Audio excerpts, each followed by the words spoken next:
오늘 말씀 힘을 원하십니까? 라는 주제로 함께 말씀을 나누기를 원합니다. 이 세상은 힘을 추구하고 있습니다. 그리고 힘이 전부인 세상을 우리는 살아가고 있는 것을 보게 됩니다. 우리나라만 보더라도 우리 역사를 보면요, 힘이란 어떤 이 단어가 참 다양하게 변천사를 겪으면서 온 것을 보게 됩니다. 육신의 힘이 강한 어떤 때가 있었습니다. 육신이 강건한 사람들이 세상을 지배하던 시대가 있었고요. 또 권력이 세상을 지배한 시대가 있었고요. 또 어떤 때를 보게 되면 지식이, 문신들이 세상을 지배하는 세대들이 분명히 있었습니다. 근현대사를 보게 되면 근현대사는 권력 아니냐습니까? 총칼이라는 권력 앞에서 정말 세상을 지배하는, 우리나라를 지배하는 그런 일도 있었고요. 또 하나는 어떤 이데올로기 사상을 통해서 좌파냐 우파냐 어떤 그런 것으로 또 어떤 사상적인 어떤 그런 힘을 가지고 지배하는 그런 시대도 있었습니다. 자, 21세기를 들어오면서 우리나라만 보겠습니다. 우리나라 보게 되면 21세기에서 힘이 뭡니까? 이 세상의 힘이 뭘까요? 핵 아닙니까? 핵이 있는 나라가 강한 나라 아닙니까? 지금 저 북녘 땅에는 핵이 늘 우리 민감할 수밖에 없는 것이 핵이지 않습니까? 핵이 있는 나라. 또 하나는 뭡니까? 경제 대국이에요. 얼마나 많은 경제가 활성화되느냐. 이것이 힘이에요. 그런 시대를 살고 있는 것을 보게 됩니다. 또 우리가 한 50년, 60년, 70년 전만 하더라도 우리 부모님들, 특히 우리나라에서는요, 지식이 힘인 시대가 있었습니다. 이 부모들은 자식들에게 하여튼 나는 못 먹어도 자식들만큼은 죽어라 살아 공부를 시켜가지고 이 아이가 뭔가 힘 있는 자로서 이 땅을 살아가기를 원하는 그런 소망들이 분명히 그 속에 있었습니다. 지금도 우리 아이들을 가르치기 위해서 우리나라에만 톡톡하게 있는 이 학원 문화는 대단합니다, 여러분. 부모는 등골이 빠지면서 아이들을 키워봤자 아이들 스스로가 크면은 내 잘났다고 생각하는 분들이 아이들이 있는가 하면 어떤 아이들은 또 부모를 섬기는 아이도 있겠죠. 어쨌든 지식이 큰 힘을 발휘하는 그런 시대를 살고 있는 것 또한 보게 됩니다. 요즘 아이들, 초등학교 아이들을 대상으로 이 앙케이트 조사를 했더니까 장차 뭐가 되고 싶냐 하면 옛날 같으면 뭐 대통령 되고 싶다. 뭐가 되면 요즘 아이들은 뭔지 아십니까? 건물주가 되고 싶어요. 건물주가 뭐예요? 예, 주님이 되고 싶다는 거죠. 예, 물질을 많이 벌고 싶어요. 요즘 아이들의 모든 힘이 아이들이 딱 트렌드를 읽고 있어요. 요즘의 힘은 뭐예요? 내가 얼마나 많은 물질을 가지고 있냐. 이게 이 힘이라는 것을. 예, 그래서 경제가 부강한 나라가 힘 있는 나라가 될 수밖에 없는 것이죠. 자, 이러한 세상 속에서 아주 오래 2000년 전부터 지금까지 아니면 수천 년부터 지금까지 오직 하나님이 우리의 힘입니다. 오직 여호와 하나님이 나의 힘이라고 주장하면서 살고 있는 자들이 있습니다. 바로 하나님을 믿는 우리는 그 사람을 성경에서 뭐라 말합니까? 성도라고 합니다. 성도. 성도는 뭘까요? 이 세상과 구별된 사람들입니다. 구별되어서 하나님을 섬기는 사람들. 또 세상 사람은 그 사람을 향해서 뭐라 합니까? 크리스찬을 합니다. 여러분 크리스찬이 뭐예요? 예수님을 따라가는 사람들입니다. 예수 그리스도의 삶을 그대로 따라가고 자기에게 주어진 십자가를 짊어지고 쫓아가는 자들, 우린 그 사람을 크리스찬이라 합니다. 자, 예수님의 삶을 따라하는 그들, 오늘 이 상을 보면 자기 힘을 믿고 또 이 세상을 살아가는 그들은요, 눈에 보이는 힘이 전부인 세상을 살아가고 있죠. 세상을 정복하기로 말합니다. 보이지 않는 인터넷 세계에서 또 수많은 치열한 어떤 그런 세계를 경험하면서 살아가는 그들에게 오늘 정말 너무나 단순하게 오직 하나님만이 나의 힘이 될 수밖에 없습니다고 고백하는 성도들. 그 성도들은 어떤 상황에서도 하나님을 바라봅니다. 때로는 힘들고 때로는 어려운 길이 내게 닥쳐올 수 있습니다. 그럼에도 불구하고 나는 오직 하나님의 손에 붙들려 이 세상을 살기를 원합니다라고 고백하는 자들. 바로 그들이 크리스찬이고 그들이 성도라고 우린 그렇게 부르고 있습니다. 여러분 보세요. 이 세상 자체가 그렇지 않습니까? 경제, 핵, 아니면 물질 다 자기 중심 아닙니까? 자기 힘을 숭상하는 그들에게 있어 중심이 뭡니까? 자기예요. 모든 세상의 중심은 나다라고 얘기하고 있습니다. 그런데 오늘 성도라고 부르는 자들에게 있어서 그들의 중심은 누굽니까? 하나님이십니다. 이 땅을 살고 있는 모든 성도들에게 있어서 가장 중심이 뭐냐? 하나님이다. 그 사명이 뭐냐 할 때 사명은 하나님의 영광이라고 고백하고 있습니다. 오늘 저와 여러분들은 이 땅을 살고 있지만 오늘 저와 여러분들은 오직 내 모든 중심이 내가 아니라 하나님이심을 믿고 고백하며 쫓아가는 분들인 줄로 믿습니다. 자, 그렇다면 하나님이 나의 힘이라고 고백하는 그들의 삶은 도대체 어떤 모습으로 드러나야 될 것인가? 성도라면 자신의 힘을 구하지 않고 또 모으지 않고 그렇게 살아가야 되는데 어떤 분들은 살아가면서 여전히 거기에서 우리가 벗어나지 못하는 모습을 볼 수 있습니다. 여전히 내가 힘이 있어야지만 세상에서 내가 주눅들지 않고 내가 뭔가를 할 수 있다고 생각하는 분들도 분명히 있을 수 있습니다. 그런데 오히려 여호와를 불러서 어떻게 합니까? 어떤 분들은 하나님을 부르지만 예수 그리스도를 나의 구주로 고백하지만 그분을 불러서 내가 힘 있는 존재가 되어서 이 세상을 내가 다스리고 지배하는 사람이 되기를 원합니다. 그것이 하나님의 뜻입니다라고 얘기하는 분도 있습니다. 그걸 마치 정당화시키는 분들도 분명히 있을 수가 있습니다. 그래서 심지어는요, 저는 이런 얘기를 참 안 좋아하는데 능력의 종이다 이렇게. 옛날에 부흥하게 되면요, 능력의 종 누구누가 오셨습니다 하는데 여러분, 능력의 종은 뭔 능력의 종입니까? 우린 종이 아니에요. 우린 종이지. 종은 종이지 무슨 능력입니까? 안 그렇습니까? 우린 도구고 우린 그릇이에요. 능력은 하나님께 있는 거 아닙니까? 잘못된 표현 아닙니까? 오직 하나님의 종으로서 쓰임받는 거고 오늘 저와 여러분 모두가 다 하나님의 그릇으로 쓰임받기 위해서 이 자리에 존재하는 것이죠. 오늘 성경을 보게 되면 하나님이 우리에게 너는 능력의 종이 되라고 말한 적이 한 번도 없어요. 또 성경 어디를 봐도 성도가 이 세상에서 힘으로 군림하라고 얘기한 적도 한 번도 없어요. 예. 찾아볼 수가 없어요. 좀 쫓겨볼까요? 예를 들어서 하나님의 뜻을 물을 때 대부분 우리 성도들은 여러 가지 길 중에 하나를 선택하면서 하나님께 국한시키잖아요. 뭐 이런 거예요. 사업을 하기를 원하는 어떤 분이 계십니다. 자, 하나님께 묻습니다. 하나님, 사업하기를 원해요. 제가 음식점을 하기 원하십니까? 아니면 카페를 하기 원하십니까? 아니면 의류사업 하기 원하십니까? 그 중에 한 개를 말씀해 주세요. 자기가 다 정해놓고 한 개를 얘기해 달라는 거 하나님께. 그러니까 하나님의 뜻은 중요하지 않아. 내가 정해놓은 다음에 하나님이 그 뭘 할지 내게 보여달라는 겁니다. 예를 들어 또 이런 거예요. 요즘 이제 수능고사 끝났잖아요. 뭐 수시도 뭐 집어넣은 애들도 있고 또 앞으로 정시도 이제 넣어야 되지만 하나님, 내가 어디를 가면 좋을까요? 내가 서울대를 가야 될까요? 아니면 연세대를 가야 될까요? 아니면 고려대학을 가야 될까요? 좀 좁게 말해볼까요? 천안의 백석대학을 갈까요? 여러분, 그게 실력대로 가는 거예요. 실력대로. 자기는 공부 하나도 안 해놓고 서울대를 가기 원하십니까? 그건 하나님을 기만하는 행위입니다. 물론 그런 경우는 있어요. 하나님은 우리가 최선을 다해서 하나님의 뜻을 물을 때 하나님의 길을 인도해 주십니다. 자기는 아무것도 안 하면서 하나님 뜻이 뭐예요? 이렇게 물으면 안 된다는 거예요. 자기가 원하는 곳을 정해놓고 물으면 건 안 된다는 겁니다. 네. 그럼 왜 그런 모습이 일어났을까요? 하나님의 뜻을 물을 때 그 하나님의 뜻을 어디다 연결시키냐면 성공이라는 단어에 잠깐만 연결시킵니다. 나의 성공이 하나님의 뜻이야. 결국 하나님의 뜻을 물을 때 그 뜻은 내가 성공해야 되는 걸로 연결되어질 때 그때 그게 하나님의 뜻이 될 수 있는 거예요. 그러니까 많은 사람들이 그렇게 무심결에 그렇게 하나님께 묻습니다. 하나님, 당신의 뜻을 내게 보여주시옵소서. 그리고 이 일이 성공하기를 원합니다. 그러면 하나님의 뜻인 줄로 믿겠습니다. 모든 하나님의 뜻을 자신이 잘 되고 성공하는 것에 초점을 두고 있다는 것입니다. 그럼 반대로 얘기해 볼까요? 만약에 내가 하는 모든 일들이 내가 실패할 경우는 어떨 겁니까? 그건 하나님 뜻이 아닙니까? 실패하면 그건 절대 하나님 뜻이 아니라고 얘기할 수 있지 않겠습니까? 근데 내가 원하는 것에만 그분의 뜻을 두는 것이 아니라 하나님의 인도하심에 나는 어떻게 반응할 것인가, 이게 더 중요하지 않습니까? 네.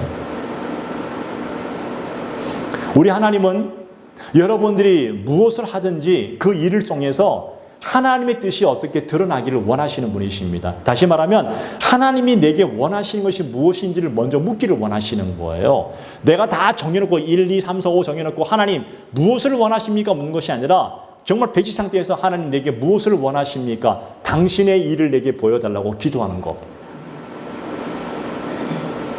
내 중심이 아니라 정말 하나님이 내게 원하시는 것이 무엇인지를 묻고 있는 것. 여러분, 사실 하나님은 우리 성도가 어떤 일을 하고 있느냐에 별로 그렇게 관심 있는 분이 아니세요. 하나님은 우리가 어떤 사람으로 살기를 원하시냐면 성경 어디에도 여러분, 너는 사업가가 되고 너는 대통령이 되고 너는 정치인이 되고 너는 큰 의사가 되고 국회의원이 되고 뭐 그런 얘기 안 나와요. 여러분, 안 나오잖아요. 성경 그렇게 말한 적도 없었어요. 하나님은요. 하나님이 찾는 사람이 있어요. 하나님의 뜻은 뭔가 하면 너가 이 세상에서 한 사람의 의인의 삶을 살라는 거예요. 정말 믿음이 있는 사람으로 살으라는 거예요. 이 시대 속에서 너가 정말 믿음이 있느냐, 너가 어디에 있든 간에 무엇을 하든 간에 정말 그 속에서 하나님을 믿는 믿음으로 의인으로서의 삶을 살아가고 있느냐, 이걸 보시는 하나님 아닙니까? 그 옛날 아브라함을 부르실 때 한 사람을 불렀습니다. 그 옛날 그 죄악에 관했던 세상 속에 하나님 노아 한 사람을 불러주셨습니다. 믿음을 보고 부르신 거예요. 다윗을 불러주셨습니다. 사도 바울을 불러주셨습니다. 오늘 지금 저와 여러분을 불러주셨습니다. 너가 한 사람으로서 이 땅에서 무엇을 하고 있냐는 하나님의 관심사가 아니에요. 네가 무엇을 하든 간에 그 일을 통해서 정말 믿음 있는 자의 삶을 살아가고 있느냐, 그게 하나님의 뜻이에요. 한번 성경에 보게 되면 여러분 골로새서 3장 17절 말씀 거기에 보게 되면 이렇게 말씀하시죠. 또 무엇을 하든지 말에나 일에나 다 주 예수의 이름으로 하고 그를 힘입어 아버지 하나님께 감사하라. 너 자신이 하나님의 자녀가 되었으면 무엇을 하든지, 보세요. 무엇을 하든지, 이게 무엇이란 단어는 너는 이것을 꼭 해라는 게 아니라 무엇을 하든지 말에나 일에나 어떻게 하라고요? 다 주 예수의 이름으로 하라. 그리고 그를 힘입어 하나님 아버지 앞에 감사하라. 그분이 앞에 영광 돌리는 거예요. 오늘 전 여러분이 여러분 하신 일을 통해서 주 예수님의 이름으로 하고 계십니까? 그렇다면 여러분 잘하고 계신 거예요. 여러분 그 주 예수의 이름으로 하시고 그리고 또 하나님 아버지 앞에 감사하고 계십니까? 그렇다면 정말 잘하고 계신 거예요. 혹 여러분이 이 땅에서 뭔가 일이 잘 되시고 성공하고 계십니까? 그러면 하나님이 그 일을 통해서 뭘 하기를 원하면 하나님께 영광을 드리기를 원하시는 거예요. 받기를 원하시는 거예요. 그것은 나의 힘이 아니라 전적으로 하나님께서 그 일을 이루게 해주셨습니다라는 하나님께 감사하는 거예요. 그러니까 여러분이 어떤 자세로 어떤 믿음으로 살아가고 있느냐, 이걸 하나님께 보고 계신다는 겁니다. 여러분 구약을 보십시오. 구약의 선지자들을, 이 선지서를 보게 되면 선지자들을 부르실 때 그들이 무엇을 하든가가 중요한 게 아니라 그냥 부르셨어요. 그들은 부름을 받은 후에 어떻게 했습니까? 그 패악한 시대 속에서 아버지의 말씀을 전했습니다. 돌아와서 회개하고 돌아와라. 회개하고 돌아와라. 너희는 세상에서 힘 있는 자가 되라고 말씀하신 것이 아니라 그냥 나의 말을 대언해라, 전해라. 어떤 선지자는요 평생 동안 그 백성이 돌아오기를 울면서 강구했지만 돌아오지 않았습니다. 오히려 그렇게 전하다가 맞기도 하고 매를 맞기도 하고 감옥에 갇히기도 하고 조롱을 당하고 수치를 당하기도 했습니다. 성경 어디에도 선지자들을 부르신 다음에 그들이 하나님 앞에서 힘 있는 자로서 세상을 지배하라고 말씀한 적은 한 번도 없었습니다. 그냥 말씀을 전해라. 여러분 신학에 오어 보십시오. 신학에 오면 사도들을 보십시오. 사도들이 주의 복음을 전했을 때 그들이 다 힘 있는 자였을까요? 아니요. 전혀 그렇지 않았습니다. 성령 충만 받았지만 성령의 인도하면 오히려 더 낮은 곳으로 십자가의 복음을 전하면서 모든 사도들이 다 순교당했습니다. 처참할 정도로. 아니 그 시대의 초대교회 성도들을 보십시오. 그 초대교회 성도들은요 어떻게 했습니까? 힘 있는 자가 아니었습니다. 연약하고 핍박받는 자들이었고 다 아주 허물 있는 자들이었지만 그러나 그들은 그렇게 살아가면서도 절대로 놓치지 않는 것, 예수 그리스도가 나의 주님이심을 놓치지 않았습니다. 성경 뭐라 말합니까? 이런 사람들은 세상에 감당하지 못하느니라. 힘 있는 자가 감당한 것이 아니라 믿음을 가진 사람들이 세상을 감당하지 못함으로 보게 됐다는 것입니다. 오늘 여러분 우리가 어떤 힘이 있느냐가 중요한 것이 아니라 여러분에게 믿음이 있느냐를 보기 원하신 하나님이십니다. 전 여러분들의 믿음이 세상에 감당하지 못하는 믿음으로 이 땅을 살아가기를 축복을 드립니다. 이 땅에 복음이 들어왔습니다. 그냥 들어왔나요? 아니요. 이 대한민국 안에 이 조선시대 때 130년 전에 복음이 들어왔을 때 수많은 선지자들이 와서 대동강에서 아니면 서울에서 어떻게 했습니까? 피의 발자취가 있었잖아요. 우리 믿음의 선배들도 예수 처음 믿었을 때에 그 믿음을 지키기 위해서 얼마나 많은 고문을 받고 얼마나 많은 사람들이 순교를 당했습니까? 그들의 피의 복음의 발자취를 통해서 이 땅에 복음의 꽃을 피웠습니다. 그냥 이루어진 것이 단 한 번도 없었습니다. 근데 그들이 다 힘 있는 자들이었을까요? 물론 힘 있는 자들도 있었습니다. 근데 그 힘 있는 자들은 세상의 힘을 의지하지 않고 오직 예수 그리스도의 십자가를 붙들고 그들은 주저없이 그 밑으로 걸어가기 시작했습니다. 누가 그들을 보고 성공한 사람이라고 얘기하고 있습니까? 세상은 성공을 원하지만 오늘 우리 하나님은 오늘 저와 여러분들에게 이 세상에서 승리하기를 원하십니다. 여러분들이 각자의 직업을 하고 사업을 하고 또 가정주부로 있고 무엇을 하든 간에 오늘 그 속에서 믿음으로 승리하기를 축복을 드립니다. 이게 하나님이 우리가 원하시는 것이에요. 자, 그런데 오늘 우리가 하나님을 믿는다고 말하고 있습니다. 또 하나님의 뜻을 말하고 있지만 그 하나님을 믿고 하나님의 뜻을 구한다고 하지만 여전히 내가 내 힘을 구하고 힘 있는 자가 되어서 많은 사람이 나를 우러러 보기를 원하고 있다면 그건 분명히 주 여호와를 힘으로 삼는, 하나님을 나의 힘으로 삼는 아버지의 모습이 아닐 것입니다. 성도의 모습이 아닐 것입니다. 요즘 보십시오. 저는 좀 심심치 않게 듣는 얘기 중에 하나가 뭔가 하면 교회 건물, 좀 전에 우리 안사님 기도하셨지만 교회는 건물이 아니지만 교회 건물을 부도가 나와서 경매로 나와서 이런 얘기를 좀 심심치 않게 들어요. 근데 조그만 교회가 경매로 나온 게 아니라 큰 건물들이 나와. 왜 나올까요? 왜 그런 일이 벌어질까요? 다 인간의 욕심 아닙니까? 욕망 아닙니까? 말로는 하나님께 영광이라 하지만 그 속에 자신만의 어떤 야망과 욕망을 가지고 그 일을 통해서 잘못돼서 경매로 나오고 얼마나 많은 것들이 있을까요? 그런 모습들을 통해서 어떤 사람들은 크면 나는 성공한 목회자, 세상에 성공한 목회자가 어디 있습니까? 그럼 우리 끝까지 죽을 때까지 주님 부르시는 그날까지 종으로의 삶을 살아야지. 물론 그렇지 않은 분들이 거의 대다수일 겁니다. 그런데 가만히 보면 정말 소수의 사람들이 그런 모습이 있기 때문에 그 모습 때문에 세상은 그렇게 기독교를 바라볼 수도 있다는 것입니다. 네. 오늘 이런 관점으로 한번 본문을 보기 원합니다. 정말 힘을 추구했던 사람이 있었습니다. 그 힘이 얼마나 매력이 있었던지 자기 아버지를 죽이면서까지 자기가 왕이 되고 싶었던 한 사람이 있었습니다. 그게 누굽니까? 압살롬이었습니다. 자기 아버지 다윗을 죽여버리고 자기가 왕이 되고 싶은 반역을 일으켰던 한 사람. 그가 이제 정말 모든 반역이 다 이루어져서 성공한 것처럼 보여지는 그 세월 속에 아버지의 친구 후세가, 다윗의 친구 후세가 자기를 찾아와서 자기를 섬기겠다고 하니까 얼마나 이게 기가 막힌 일입니까? 자, 본문 16절 말씀 볼까요? 자, 16절 말씀 보면 다윗의 친구 아렉 사람 후세가 압살롬에게 나아갈 때에 그에게 말하기를 왕여 만세 왕여 만세하니, 그렇게 고백하고 있잖아요. 근데 사실은 이 얘기는 후세는요 다윗의 친구였어요. 친한 친구고 다윗을 위하는 사람이 신하죠. 근데 겉으로 와서 그냥 압살롬에게 그냥 머리를 조아린 거예요. 왜? 다윗이 그를 통해서 앞으로 압살롬의 계획이 무엇인지를 정탐하기 위해서 보낸 거예요. 그런데 압살롬이 그걸 알아요. 너는 너의 친한 친구 다윗이 너의 친구 아니냐, 아버지 친구 아니냐, 근데 나에게로 왔다고? 왜 함께 가지 않았느냐? 알면서 의심했지만 후세가 그럼에도 불구하고 나는 당신을 왕으로 섬기겠습니다라고 하는 그 후세의 말을 그냥 압살롬에게 믿어주는 거예요. 자, 어떻게 보면 지금 이 압살롬의 반역은요 정말 순탄하게 잘 이루어지고 이제 드디어 정말 모든 것이 다 끝나는 상황 속에 있는 그 과정이 보여줄 때 이때 이 압살롬의 마음속에 어떤 마음이 들었을까요, 여러분? 아마 저는 그런 마음이 들지 않았을까 생각돼요. 하나님이 나를 도와주시겠다는 건 그렇게 생각하지 않았을까?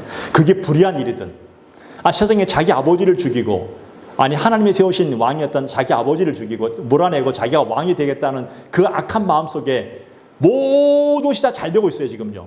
반역이. 그럴 때 그 마음속에 하나님이 나를 도우시는 것으로 여기지 않았을까요, 혹시? 여러분, 사람들은 그래요. 사람들은요, 자기가 하는 일이 정당한 일이냐, 불의한 일이냐, 그건 별로 중요하지 않아. 설사 그게 불의한 일을 할지라도 잘 되면 또 순탄하게 잘 나가면 하나님의 뜻이라고 착각하는 분들이 있어요. 하나님 나를 도와주시네.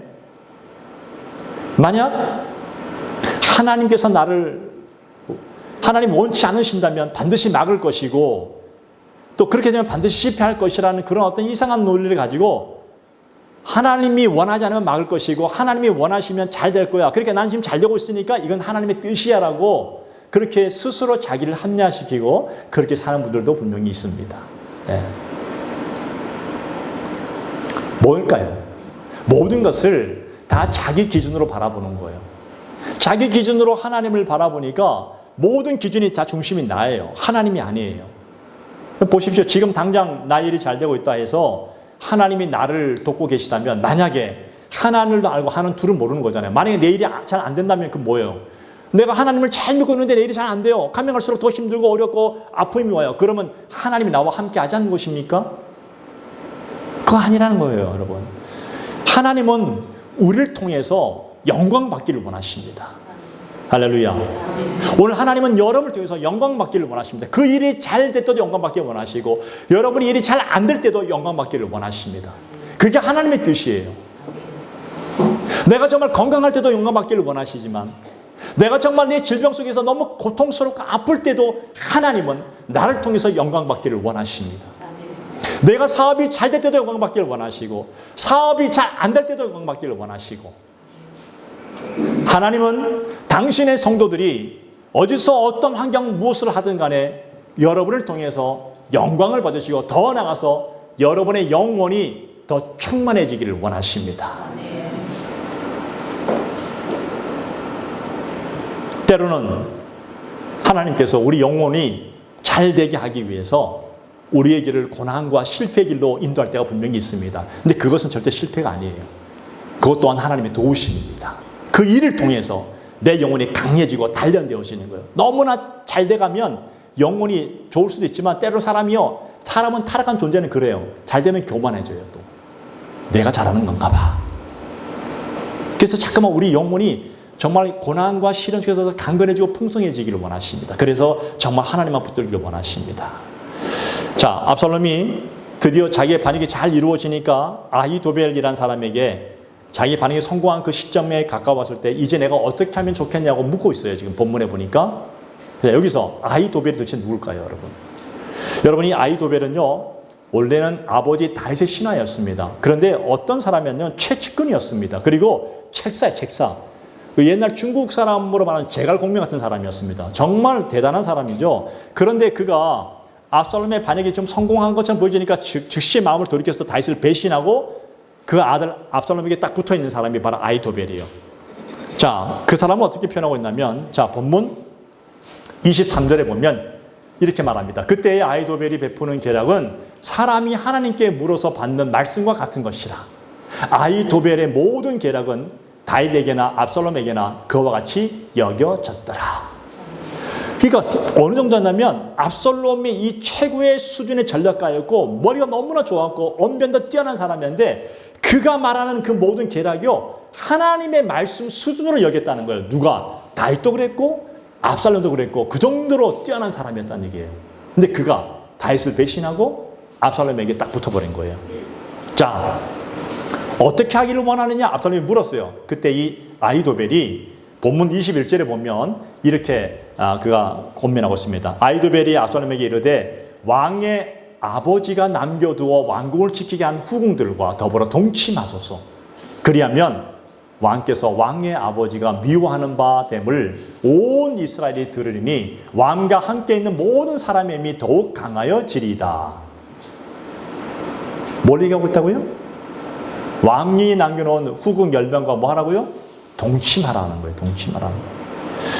이런 이 군동지방, 옛날 이 군동지방은요, 이런 전통이 있었어요. 뭐가 있었냐면, 전왕이 있었고 전왕인데 다음 왕이 그 전왕을 몰아내면 전왕의 모든 권세와 모든 것을 내가 취했다는 의미로 어떤 일을 벌였냐면 후궁들을 취할 때가 있어요. 후궁을 취하면 내가 모든 어떤 재산을 차지했다는 어떤 모든 권력을 차지했다는 상징적인 행위가 그렇게 드러났습니다. 그런데 오늘 이스라엘에게서는 아버지의 후궁을 취하는 것은 근친상간으로 아주 간주해서 금지되어 있었어요. 이거요.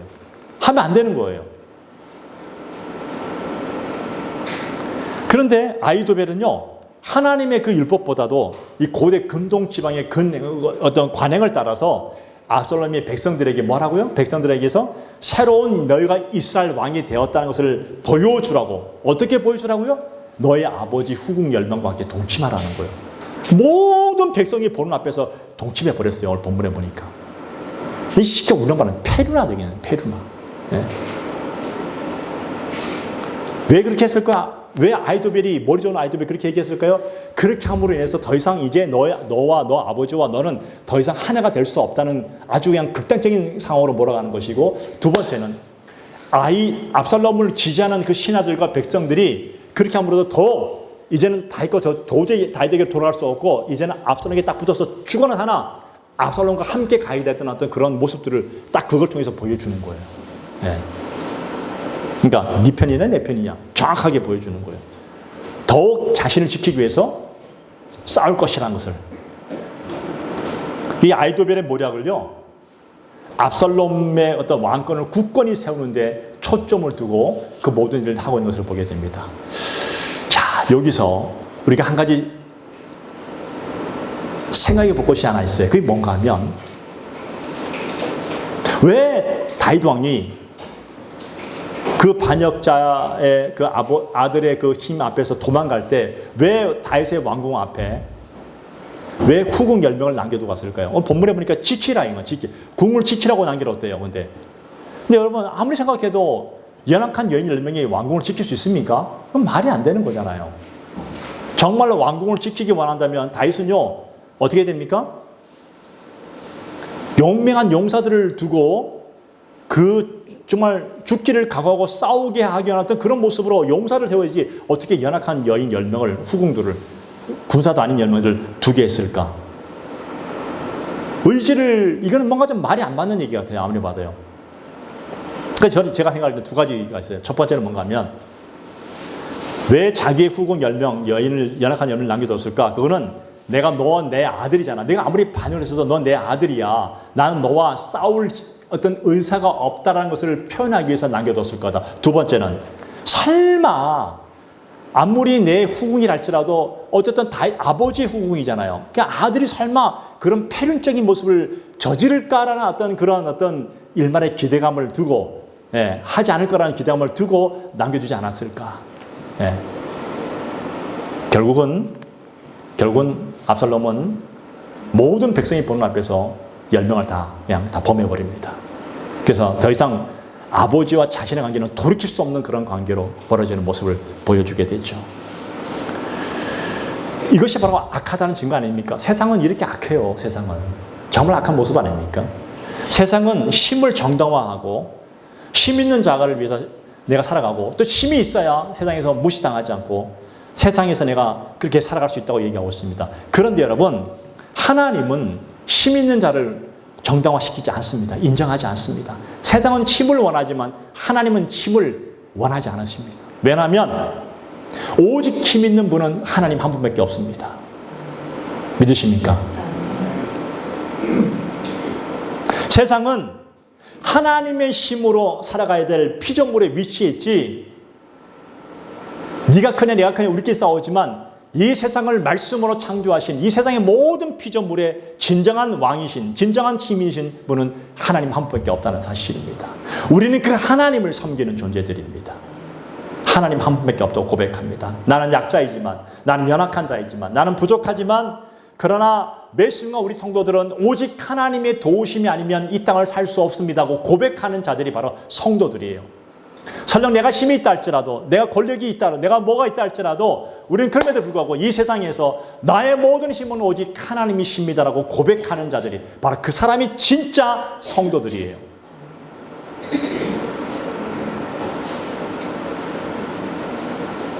오늘 예수님께서 진짜 힘 있는 자로 이 땅에 오셨다면 말 구유에서 오지 않았을 것입니다. 주님이 성탄하신 이 날, 정말 가장 연약한 모습으로 이 땅에 오셔서 사랑으로 이 땅을 정복하지 않았습니까? 하나님의 사랑으로 그냥 우리를 너무나 사랑해 주셔서 십자가의 대성으로 우리를 내어주신 것이 이 성탄의 뜻 아닙니까?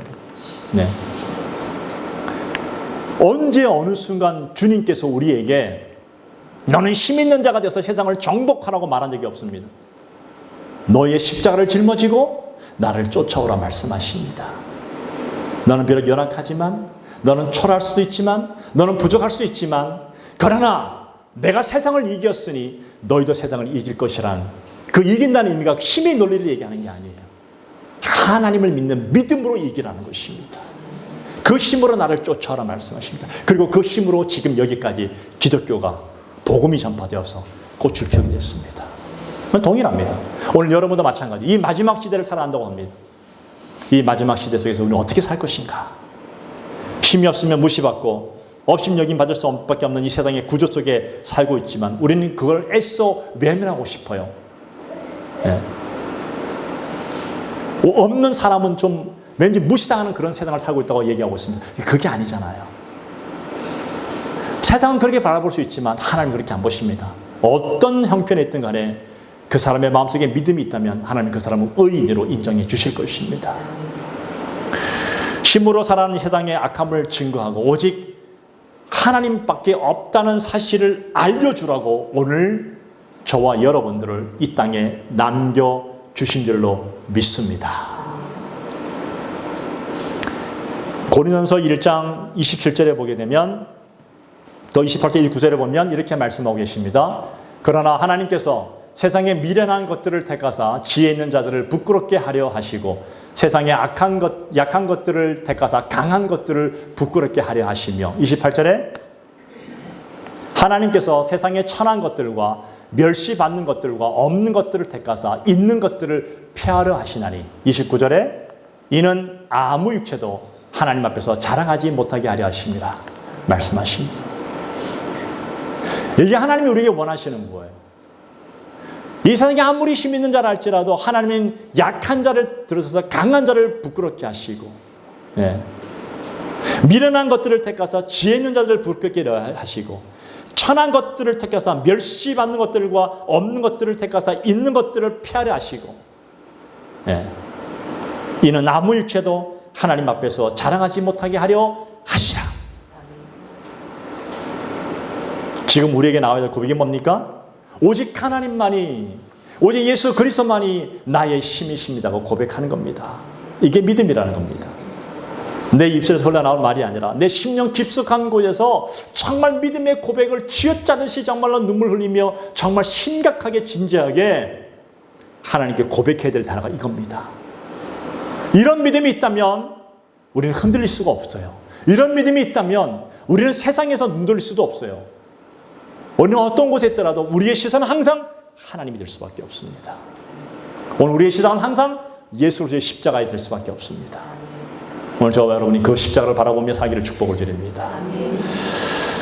세상은 힘을 의지하지만 우리는 오직 우리의 힘 대신 하나님을 의지하고 예수님을 의지할 것입니다. 오늘 충만이라는 찬양 아침에 불렀잖아요. 저는 이번 주 중에 이렇게 이 말씀 보면서 이 충만이라는 찬양의 가사가 정말 너무너무 가슴에 와닿았어요. 문명이어도 공허하지 않는 것은 예수 안에 나는 만족함이라. 가난하여도 부족하지 않는 것은 예수 안에서 나는 오직 부유함이라. 고난 중에도 견뎌낼 수 있는 것은 주의 계획 믿기 때문이라.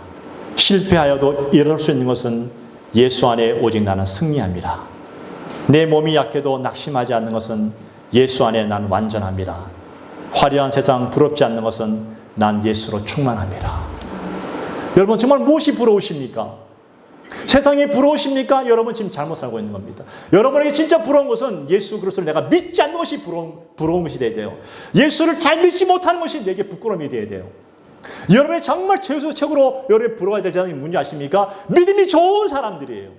오직 예수님 한 분으로 만족하고 예수님만 따르겠다고 고백하는 그들이 내게 최고의 부러운 사람이 돼야 됩니다.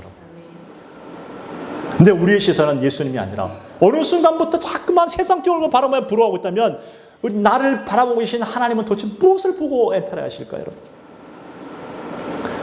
아버지의 뜻은 여러분들이 예수 안에서 만족하시고 예수로 충만하기를 원하십니다. 여러분 세상을 부러워하지 마십시오. 내가 예수를 잘 믿지 못하는 것이 부끄러움이고 예수를 잘 믿는 것이 나의 부러움이 대상이 되기를 축복을 드립니다.